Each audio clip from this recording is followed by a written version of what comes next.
Aquela noite parecia feita de vidro. O vento cortava a face dos que ousavam caminhar pelo penhasco e o céu derramava uma lua tão alta que parecia colocar sal sobre a pele. Ninguém imaginaria que o barulho que se ouviu primeiro seria um uivo afiado seguido por uma série de gemidos humanos. Kira estava parada na borda do caminho, com o casaco encharcado colando ao corpo magro, e ouviu tudo como se fosse uma premonição. Seus cabelos, longos e brancos como os de uma anciã, latejavam com a umidade. Seus olhos, de um cinza profundo que lembrava a tempestade, acusavam a vulnerabilidade que ela carregava como um aviso. Era uma curandeira ômega sem PEC, conhecida por todos e acolhida por ninguém. Foi por isso que o som a deixou imóvel e ao mesmo tempo a puxou para frente. O ar cheirava a sal e a neve derretida, a uvas fermentadas e metal distante. Os passos sobre as pedras soltas estalaram como dentes. O vento trouxe odores de pelo molhado e de sangue seco, e a língua da lua prateou a água deixando pequenos brilhos no rosto dos que observavam. Kira poderia ter seguido seu caminho. 3 jornadas sem parar ensinavam que silêncio era proteção e que a solidão era a roupa mais segura. Mas o uivo terminou em gemido, e o gemido virou pranto de filhote humano, e aquilo não se calou dentro dela. Quando ela desceu a trilha de pedregulhos até o penhasco, encontrou a cena. 22 lobos em torno de uma figura encurvada, pelagens brancas e negras que faziam a lua parecer ainda mais pálida. No centro, uma mulher caída, tremendo, e ao lado dela um bebê de pelos brancos finos e olhos vazios que chorava como se procurasse o mundo. Os rogos estavam dispersos, mas havia olhos humanos demais ali. 2 homens de mãos grossas riam como quem assistia a uma caça vencedora. Uma mulher de olhos salgados chutava a manta onde o bebê tentou se enrolar. O peito do bebê estava rasgado, uma pequena mandíbula deslocada, sangue seco na gola como um mapa antigo.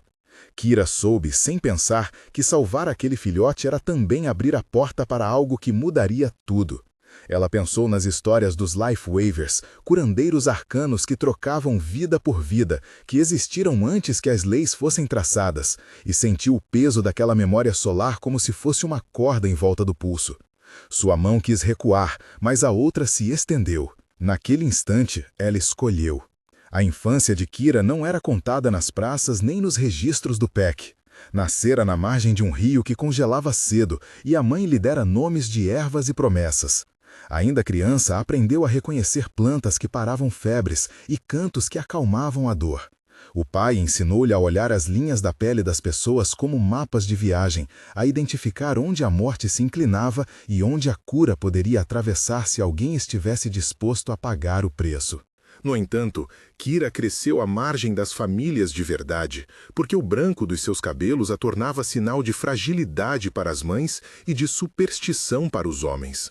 Ela foi treinada em oficinas improvisadas, por curandeiros que aceitavam ajudar por dever e depois se afastavam por medo. Aprendera também o silêncio, as portas que se fecham antes que o suor entre, a maneira de andar sem ser vista.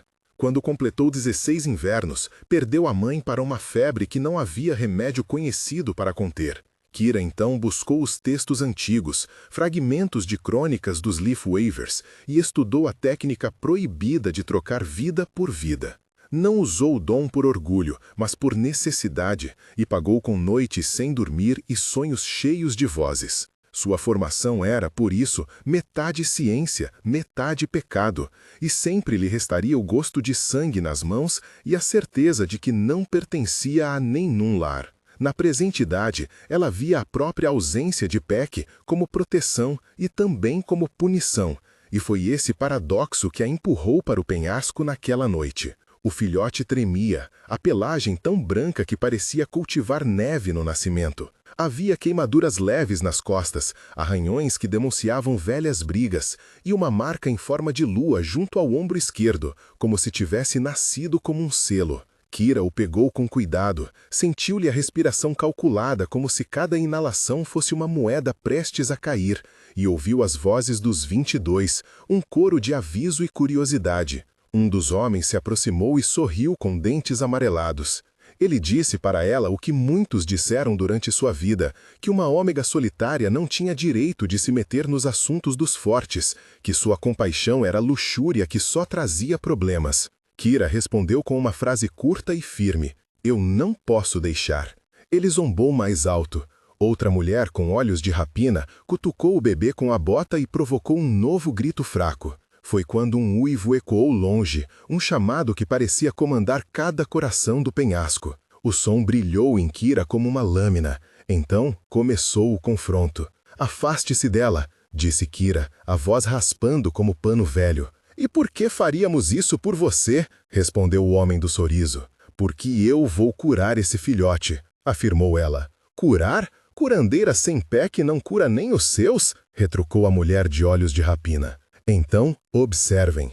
"Você é tola", riu outro homem. "Melhor tola do que covarde", disse ela. "Covardia fica para os fracos do alto do penhasco", rosnou o primeiro. "Tenho visto covardes partir e nunca voltar", disse Kira baixinho. "Vai chorar como a mãe dele?", provocou a mulher. "Não", respondeu Kira. "Vai tentar roubar algo que não é seu?", perguntou o risinho. "Já roubei o certo antes", disse ela. "E se não conseguir?", perguntou o homem. "Então morrerei tentando", falou ela. O diálogo se estendeu em cortes rápidos, cada frase prendendo no ar e tensão. Eles cercaram, empurraram, um arranhou o casaco dela. Kira sentiu as costelas contra as mãos dos agressores, a pele queimando de frio e calor ao mesmo tempo. Quando foi golpeada, o sabor de ferro entrou em sua boca, e a lua brilhou como testemunha fria.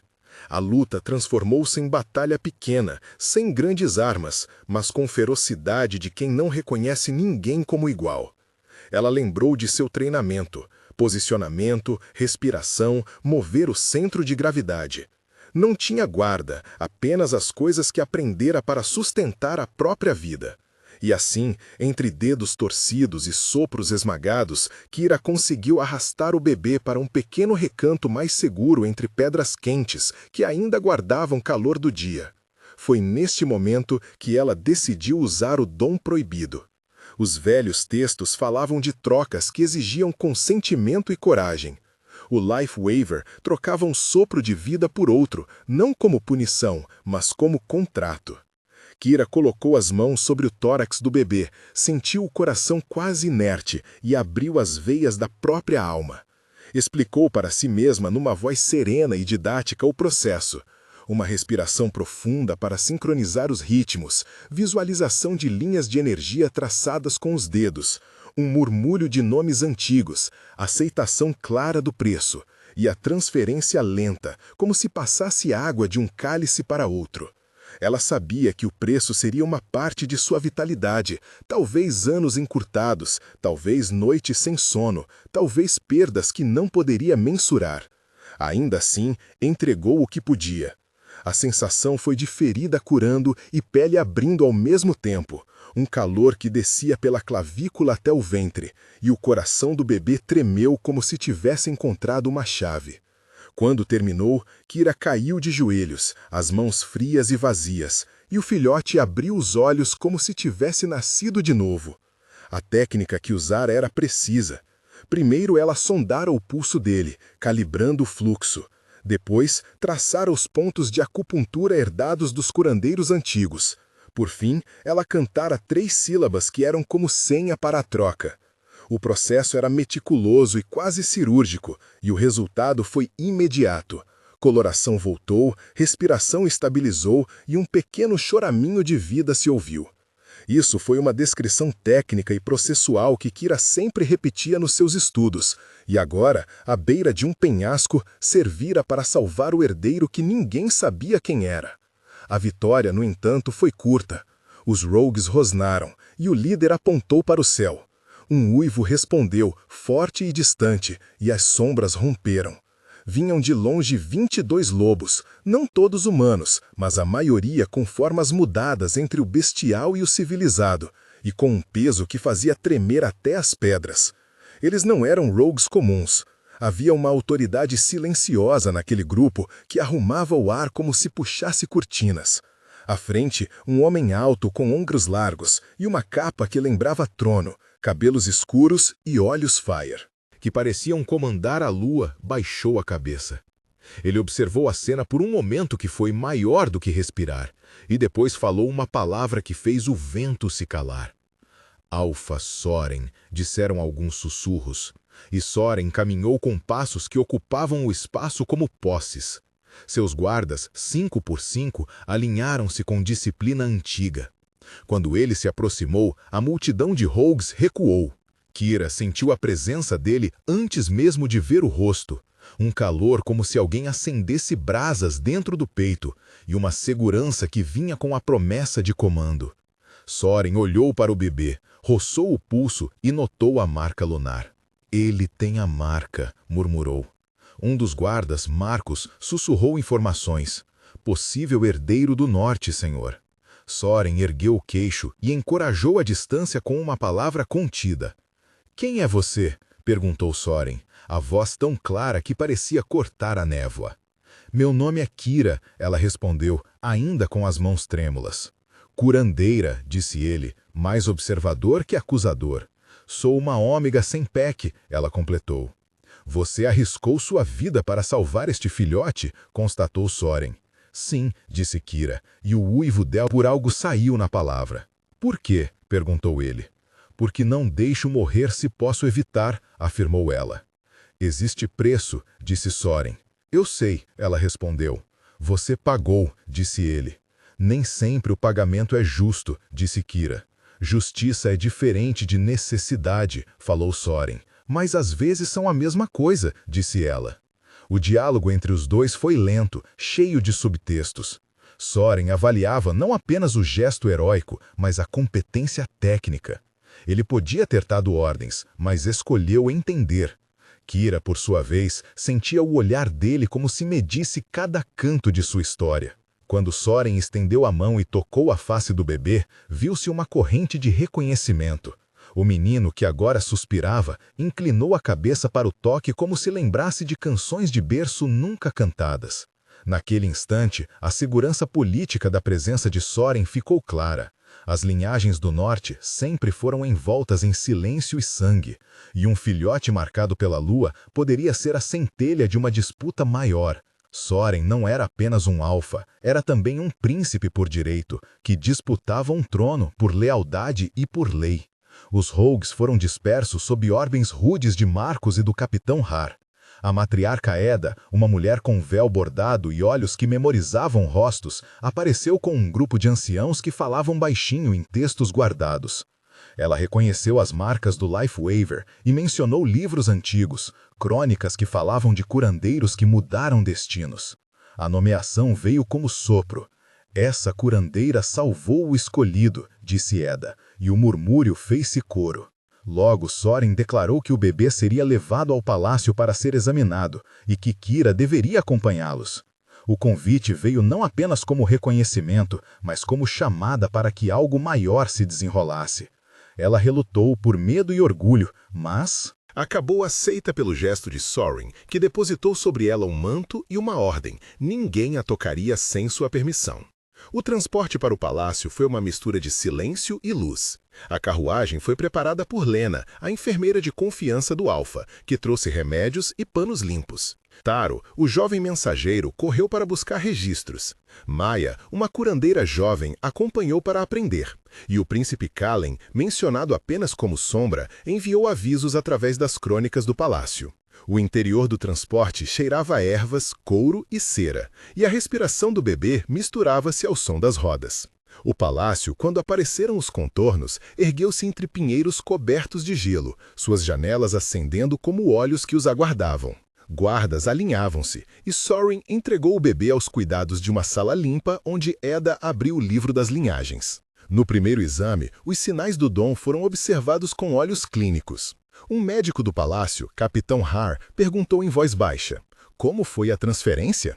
Kira descreveu os passos que fizera, detalhou a sincronização dos batimentos, o tom das sílabas e os pontos que pressionara. Ela falava como se dissesse uma receita. Primeiro limpa, depois sonda, em seguida costura o fluxo com um fio de intenção e, finalmente, deixa que o corpo aceite. Os presentes ouviram atônitos. Foi feito então um procedimento de contenção que combinou magia de Peck com cuidados médicos. Vendas embebidas em chá de raiz aqueceram o peito do bebê. Pó de prata diminuiu a inflamação e cantos de Eda mantiveram a lua como testemunha. Essa descrição técnica, processual, breve e clara, mostrou que o gesto de Kira possuía tanto ritual quanto método, e que pela primeira vez em muito tempo, os Life Waivers eram citados sem suspiros de medo. Enquanto o bebê ganhava cor e força, a relação entre Kira e Soren começou a se tecer com gestos pequenos. Para Soren, era evidente que ela havia arriscado mais do que muitos soldados. Havia dado algo de si a alguém que ora poderia ser um símbolo de unidade ou uma peça num tabuleiro de intrigas. Para Kira, Soren era a primeira pessoa com autoridade que olhava para ela sem o desprezo que toda sua vida carregara. Entre banhos de ervas e trocas de informações, começaram os treinos. Kira ensinava Soren e seus guardas a identificar sinais de desgaste espiritual. Soren ensinava-a sobre o significado da marca lunar e sobre as responsabilidades que vinham com a salvação de um herdeiro. Esses treinos eram feitos com toques, exercícios de respiração e prática de cura sob supervisão. No entanto, o perigo não havia desaparecido. Rogues e traidores deixaram rastros, e a notícia de que um filhote marcado fora salvo correu como fumaça. Momentos de tensão surgiram repetidos, cada um testando decisões, memórias e limites. Em um deles, Kira ouviu a voz de sua mãe em sonhos e teve de escolher entre entregar informações sobre a identidade do menino ou guardar segredo para protegê-lo. Em outro, um mensageiro trouxe notícias de que um pack rival enviava espiões ao redor do palácio. Em mais um momento, Soren enfrentou uma chamada de seu conselho para usar o bebê como símbolo de aliança, enquanto Kira via nele uma vida que não pertencia a jogos de poder. E houve ainda a noite em que os Rogues tentaram um ataque noturno ao pátio, forçando Kira a improvisar curativos sob fogo, escolhendo quem salvar primeiro e pagando pelo resto com insônia e culpa. Cada momento durou breve, mas reverberou como pedra tirada num lago, criando ondas que chegaram aos cantos mais íntimos dos corações. O primeiro momento de tensão aconteceu na sala de registros. Kira lia velhos textos quando o Capital Har barganhou com ela. Ele perguntou se ela poderia garantir que o bebê sobreviveria a uma cerimônia de prova. Ela respondeu que dependia do preço. Har propôs favores e perigos. Ela lembrou do rosto da mãe e disse que faria o que fosse necessário. Essa decisão pesou e reabriu feridas. O segundo ocorreu durante um jantar cerimonial, quando um emissário do norte insinuou que o bebê poderia ser usado para reconhecimento de títulos. Kira sentiu a garganta secar e quase recusou fazer curas que legitimassem uma política que não concordava. No terceiro, uma emboscada no portão levou a momentos de correr com sangue e barro, onde Kira teve de escolher entre salvar um jovem guardião chamado Marcos ou proteger documentos que poderiam provar o parentesco do bebê. Ela escolheu Marcos, e a perda de papéis trouxe consequências legais. O quarto momento se deu numa madrugada de neve, quando Soren e Kira se viram às portas de uma decisão: permitir que o bebê fosse levado para uma cerimônia de voto ou escondê-lo para mantê-lo seguro. Eles hesitaram, e a hesitação quase custou ao menino mais umas horas de vida. A cada tensão, as memórias de Kira surgiam em ondas. Lembrava dos ensinamentos do pai, que dizia que curar era também escolher. Lembrava da mãe prendendo-lhe o queixo para que aprendesse a comer quando febre a tomava. Lembrava da oficina onde aprendera a costurar pele e esperança. Essas memórias alimentavam as decisões, e quando o perigo se apresentava, Kira escolhia, quase sempre, o caminho que preservava vidas. Com o passar do tempo, Soren percebeu que o vínculo entre eles não vinha apenas da necessidade política, mas de uma afinidade forjada no risco e no cuidado. Havia momentos de ternura, como quando Lena seguiu Kira em um corredor escuro para oferecer um chá, ou quando Maya trouxe uma canção antiga para acalmar o bebê. Também havia desentendimentos, por exemplo, quando Kira recusou uma oferta de selo de proteção que teria atado sua própria liberdade ao palácio. Soren então defendeu-a diante do conselho, discutindo a autonomia de quem salva. Esses intercâmbios foram sementes para algo que germinaria lentamente, um vínculo que poderia vir a ser muito mais que um contrato, talvez um mate por escolha. No treinamento do dom, Kira ensinou técnicas que envolviam os sentidos. Havia exercícios para identificar pulso no escuro, para reconhecer o cheiro de febre, para sentir a mudança de temperatura quando a vida voltava. Ela usou 4 a 5 descrições sensoriais em cada sessão. O cheiro de cânfora que lembrava parente, o toque áspero de panos aquecidos, o som abafado de batimentos examinados com o ouvido nu, a visão dos olhos se abrindo como portas, o gosto metálico que a saliva trazia depois de um procedimento. Soren aprendeu a ouvir a respiração como instrumento de diagnóstico, e Maya aprendeu a sincronizar sua energia com a de Kira para facilitar trocas pequenas. Durante esses treinos, outros personagens se mostraram cruciais. Marcos serviu como guarda que questionava ordens, Lena como consoladora, Taro como mensageiro de notícias e rumores, Matriarca Eda como a anciã que lembrava tradições, Capitão Har como executor de decisões rápidas e Príncipe Kalen como sombra de ambição. Esses 5 a 8 nomes deram forma ao círculo que cercava a vida do bebê e o futuro de Kira. Vieram dias de pequenos triunfos. O bebê aprendeu a abrir as mãos para a luz, o sangue em sua gola desbotou, a marca lunar brilhou com um doce resplendor. Kira ganhou respeito suficiente para ocupar um quarto de trabalho no palácio, onde organizou um espaço de cura que misturava livros velhos e ervas novas. Soren ofereceu-lhe um posto oficial, curandeira da corte, uma posição que trazia também obrigações e proteção. Kira, que sempre temera pertencer a alguma instituição, viu-se diante de escolha: aceitar a segurança e perder a liberdade, ou recusar e talvez perder o contato com o menino que agora chamavam de herdeiro. Em silêncio, ela escolheu aceitar, não por título, mas para poder cuidar de quem ela já havia dado parte da vida. E então veio o grande teste.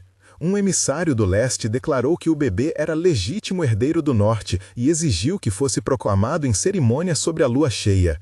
Rogues e traidores sondavam e alianças cambiaram. Havia chantagens, promessas e ameaças. Kira soube que o salvamento do menino poderia desencadear guerras. Em uma noite anterior à cerimônia, um sabotador tentou envenenar as ervas da cura.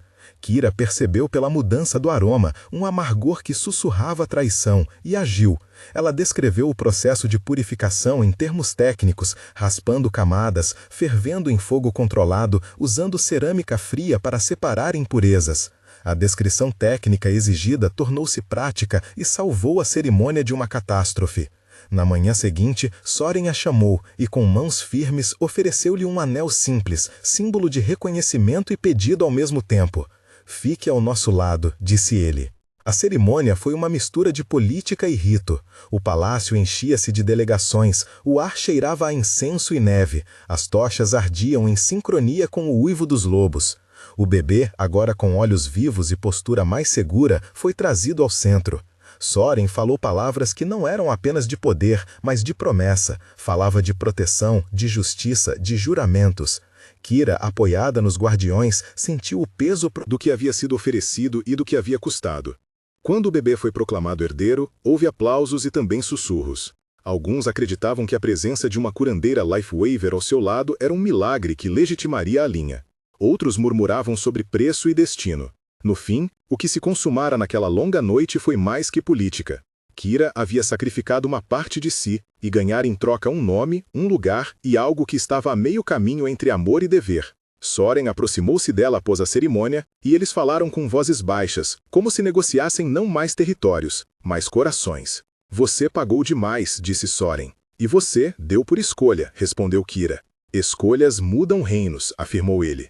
"Então que mudem", disse ela. Uma semana depois, houve um momento para comentários que convidasse a comunidade a participar. Se você estivesse no lugar de Kira, o que faria? A escolha dela foi perigosa, e muitos de nós sentiríamos o mesmo medo e a mesma urgência. Escreva nos comentários: "Eu teria salvado" ou "Eu teria fugido". E diga também por quê. Se quiser, comece sua resposta com "no meu caso", para que outros possam entender seu ponto de vista. Os comentários daqui ajudam outras pessoas a ver diferentes perspectivas e também me dizem que tipos de histórias vocês querem ver. Comentários construtivos inspiram os próximos episódios. Agora voltamos ao que aconteceu depois daquela noite que mudaria a vida de todos. Nos meses que vieram, a rotina foi de cuidado e de construção de confiança. Kira ensinou Maya a realizar pequenas trocas sem se esgotar, e Lena ajudou a preparar curativos que podiam ser aplicados sob estresse de batalha. Taro buscava notícias e trazia boatos que exigiam checagem. Marcos fazia rondas e defendia corredores, e Capitão Har aplicava ordens que por vezes contrapunham-se às vontades do conselho.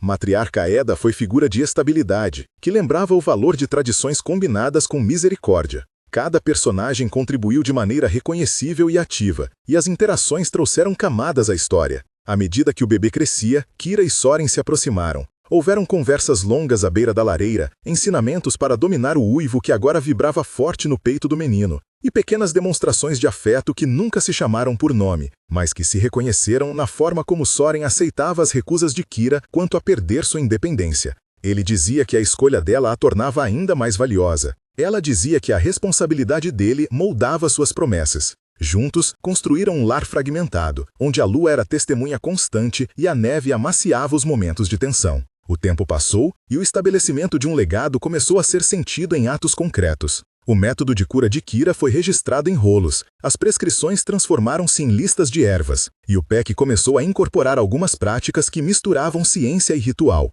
Kira deu conferências para jovens curandeiros e Soren permitiu que ela escrevesse notas nos livros do palácio. O menino, chamado por fim de Jalen, mostrou traços de liderança e ternura ao mesmo tempo. Sua marca lunar brilhou nas noites mais claras, e em sua presença o PEC parecia um organismo reorganizado. Epílogo. 1 mês depois. 1 mês depois, o palácio respirava com mais leveza. Jalen brincava com um fio de lã branco no corredor norte, e as crianças do pátio faziam círculos ao redor de sua pequena figura. Kira ainda acordava com o gosto metálico do sacrifício, mas agora o transformava em rotina, banhos de ervas, xarope quente, leituras noturnas. Soren visitava o pequeno com regularidade, e seu olhar sobre Kira era menos julgamento e mais entendimento. A notícia de que o herdeiro respirara e se recuperara havia chegado às vilas próximas, trazendo ofertas de lealdade e também olhos interessados. Kira ensinou a Maia um ritual de limpeza, que incluía a queima de folhas de mirra e o traçado de círculos com carvão frio, e isso serviu para acalmar os medos. A comunidade, aos poucos, começou a chamá-la de Curandeira do Norte, com um tom que antes soava a acusação e agora carregava um respeito cauteloso. Epílogo. 3 meses depois. 3 meses depois, o clima político já se delineava com clareza. Delegações vinham ao palácio para ver o herdeiro e para negociar alianças. Alguns vinham com intenções nobres, outros com ofertas veladas de casamento e posição. Kira se encontrava frequentemente no salão de leitura, revisando as notas técnicas enquanto ouvia os pequenos passos de Jalen ecoarem ao redor. Soren e ela discutiam as implicações de expor Jalen a cerimônias públicas e chegaram a um acordo que privilegiava aprendizado e não espetáculo. Marcos recebeu uma promoção discreta por sua lealdade e Lena tornou-se chefe da enfermaria. Maia escreveu um comentário sobre troca de energia que passou a ser lido em outras praças. A cada dia, a ideia de que a cura podia caminhar ao lado do poder consolidava-se. Kira, por sua vez, continuava escolhendo. Escolhas que agora faziam parte de um plano maior, certo de que o sacrifício inicial assumia forma de legado. Epílogo. 6 meses depois. 6 meses depois, o que parecia uma noite de risco transformara-se em memória fundadora. Kira tinha um quarto no palácio com uma janela que dava para a encosta gelada. Jalen corria pelos jardins com uma capa miúda e aprendia a ouvir uivos como canção. Um pequeno grupo de jovens curandeiros vinha toda semana para treinamento, e o método de Kira era replicado com cuidado. Soren convocou uma assembleia onde reconheceu publicamente o papel de Kira e propôs a criação de um registro oficial dos Life Waivers, não como relicário, mas como ferramenta. Matriarca Eda presidiu a cerimônia de reconhecimento e Capitão Har selou novos protocolos de proteção. A comunidade do norte começou a adotar práticas que mesclavam ritual e técnica, inclusive a nomeação de um posto para Kira que lhe garantia autonomia e recursos. Na noite da lua cheia, Jalen uivou pela primeira vez em público, e seu uivo foi recebido com aplauso e silêncio respeitoso. Kira, observando, sentiu que havia algo de imenso no preço que pagara. Não apenas uma vida salva, mas um caminho aberto para que outros pudessem escolher salvar também. Ao fechar a narrativa, restou claro que a escolha de Kira uniu sacrifício e redenção. Ela havia dado parte de sua vida e, em troca, recebera um lar, um nome e a chance de que sua arte não fosse esquecida. O Peck, que antes a desprezava, agora a consultava em casos complexos. O legado que começara naquela noite de penhasco tornou-se documento e prática, e o bebê que recebera a vida crescia como símbolo de união, não de conquista. Se esta história tocou você, inscreva-se para mais contos onde escolhas pequenas mudam reinos inteiros. Aqui contamos histórias sobre sacrifício, amor e segundas chances para corações que querem sentir tudo intensamente. Clique e junte-se à nossa comunidade de leitores que ama sentir. E por fim, lembre-se desta imagem. A lua não julga quem dá a vida, ela apenas observa como as mãos que curam se tornam também aquelas que governam.